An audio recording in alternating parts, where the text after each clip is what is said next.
Assalamualaikum warahmatullahi wabarakatuh. Perkenalkan, nama saya Fairuza Famharani dengan NPM 21082602228 dari angkatan 2021.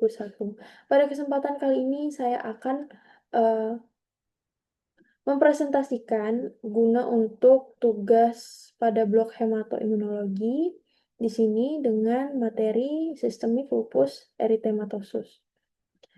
Yang pertama itu adalah definisi daripada SLE itu sendiri, yaitu merupakan penyakit autoimun kronis yang bersifat multisistemik, yang artinya dia menyerang berbagai organ dalam sistem tubuh.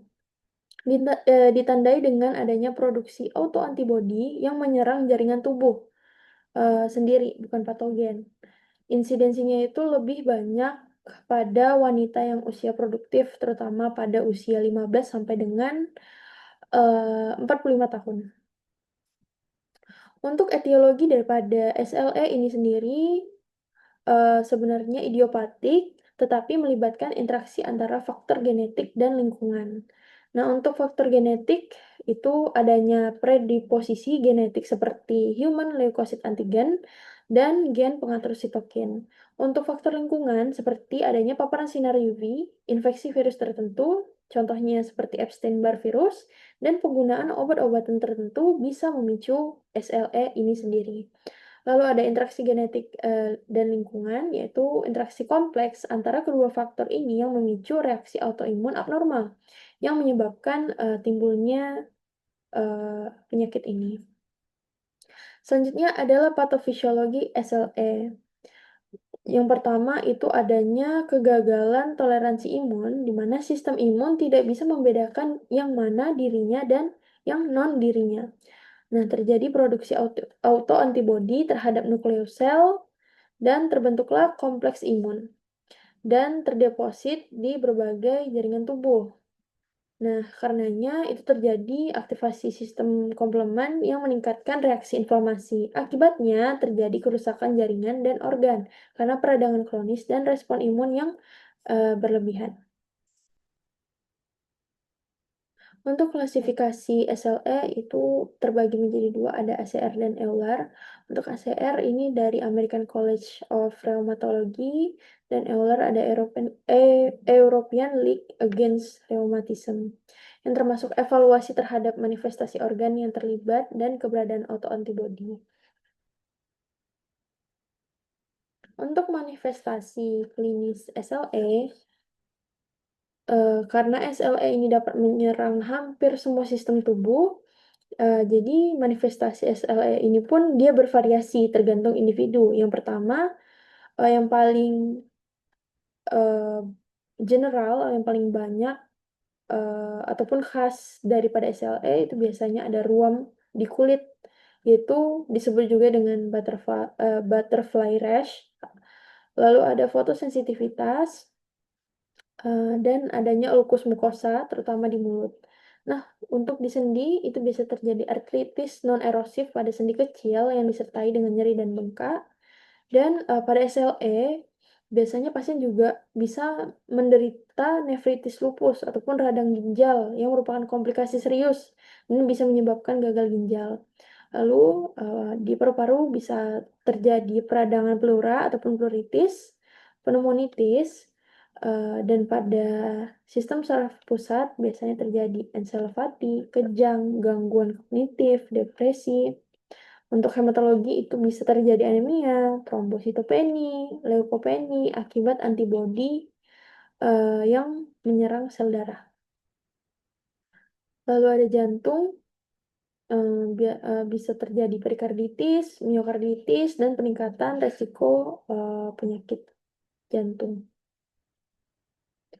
Lalu selanjutnya adalah pemeriksaan fisik. Untuk pemeriksaan fisik, seperti yang sudah saya sebutkan tadi, pada manifestasi klinis itu dijumpai beberapa manifestasi klinis seperti nyeri,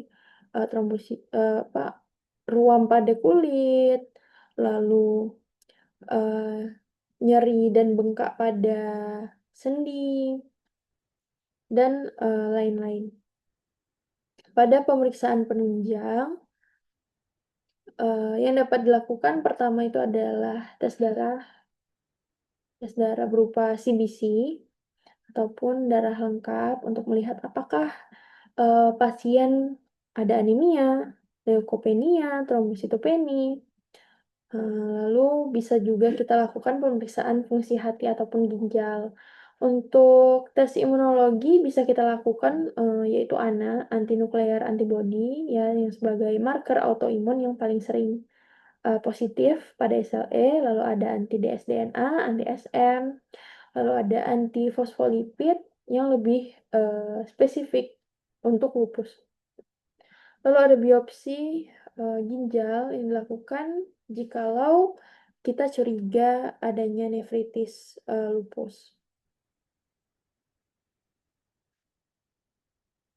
Selanjutnya adalah tata laksana. Untuk yang farmakologi, bisa kita berikan kortikosteroid untuk meredakan inflamasi, imunosupresan seperti azathioprine, siklofosfamid, Micofelo micophenolate mofetil untuk menekan, sistem imun, lalu ada obat anti malaria misalnya seperti hidroksikloroquine yang membantu mengontrol, gejala ringan, lalu ada antikoagulan jika terdapat trombosis ataupun sindrom antifosfolipid.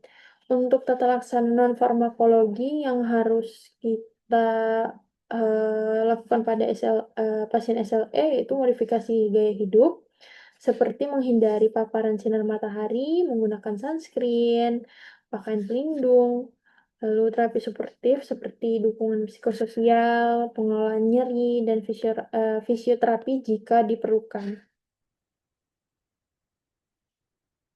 Untuk edukasi ke pasien bisa kita sampaikan pada pasien yang menderita SLE, di mana sangat penting untuk meningkatkan kualitas hidup di sini, yaitu dengan kepatuhan minum obat agar mencegah kekambuhan, mengenali gejala awal kekambuhan seperti kelelahan, nyeri sendi ataupun ruam, lalu menghindari pemicu flare seperti UV, stres, dan infeksi.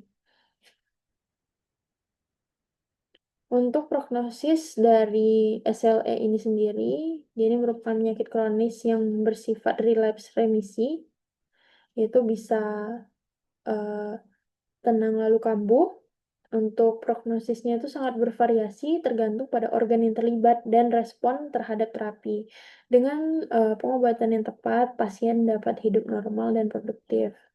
Nah, di sini tujuan utama pengobatan SLE itu adalah meningkatkan kualitas hidup dan harapan hidup.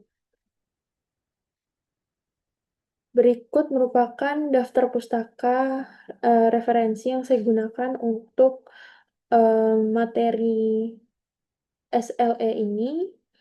Saya ucapkan terima kasih banyak atas perhatian Bapak Ibu sekalian. Kurang dan lebihnya mohon maaf, kesempurnaan hanyalah milik Allah. Saya tutup, fastagbihul khairat. Wassalamualaikum warahmatullahi wabarakatuh.